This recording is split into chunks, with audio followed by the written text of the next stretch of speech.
to issues out of his scripture. And when he said in Genesis, be good stewards of this land and take care of it, that has value always. So that's just a small clip of what you can see more of on our websites. But despite all the science suggesting otherwise, there are those in Oklahoma and elsewhere that contend that climate change is an irreversible process reflecting God's will.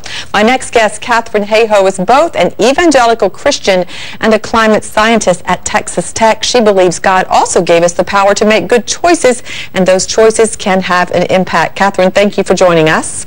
My pleasure. I want to talk first about the Pope effect. Of all the issues that he chose to speak about in the United States, he continued to hammer hard on climate change. It's so important because here in our society, we've bought into two big myths when it comes to climate change. We've bought into the myth that it only really matters to the polar bear or maybe future generations. And we've also bought into the myth that to care about climate change, you have to be a tree hugger or an environmentalist.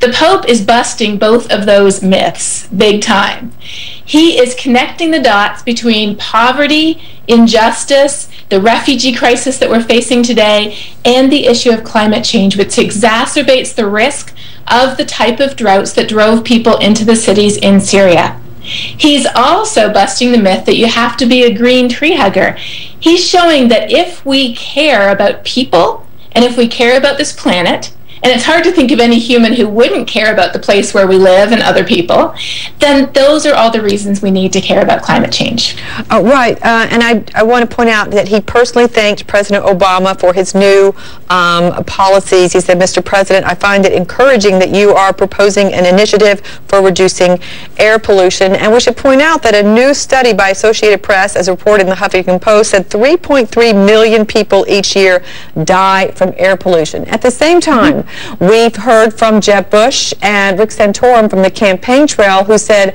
I'm not going to listen to the Pope because he's not a scientist. However, 97% of climate scientists say there's climate change. And there we are showing the polar bears again. As you say, it's not just a polar bear problem.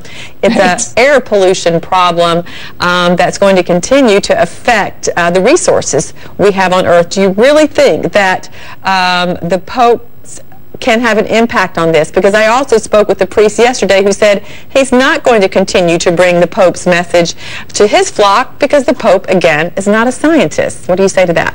Well, first of all, the Pope does have a degree in chemistry.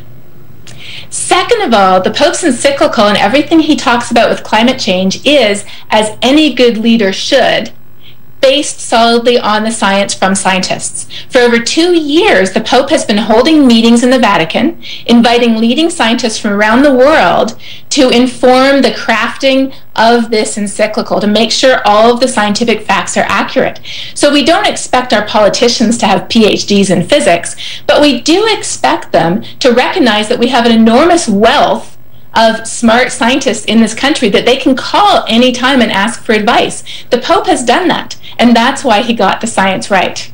And of course, the world will be watching when the UN comes together in Paris in December to try to get a global accord on cutting down air pollution. But at the same time, Xi Jinping, the head of China, made an announcement today on cap and trade, and he and Obama are already working on these issues. How important is it that China and the United States show leadership here?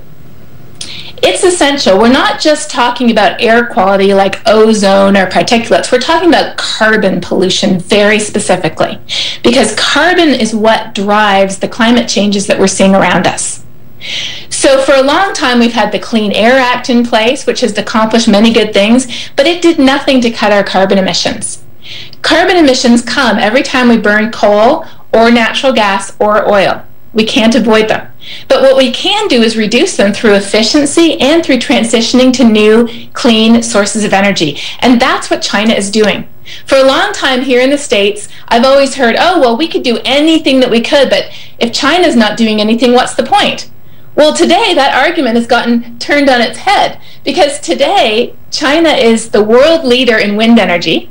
They're #1 in the world in solar energy. They cut their carbon emissions last year for the first time, and now they have a cap and trade emissions scheme in place to permanently reduce their emissions to the level they need to be at. So rather than the U.S. leading the way and China lagging behind, now it's China who's leading the way, and the U.S. is in serious danger of being left behind. All right. Well, we appreciate your enthusiasm. We'll wait and see how the world and the United States responds to what has been an historic week as the Pope visits the United States. Thank you, Katharine Hayhoe. We appreciate it.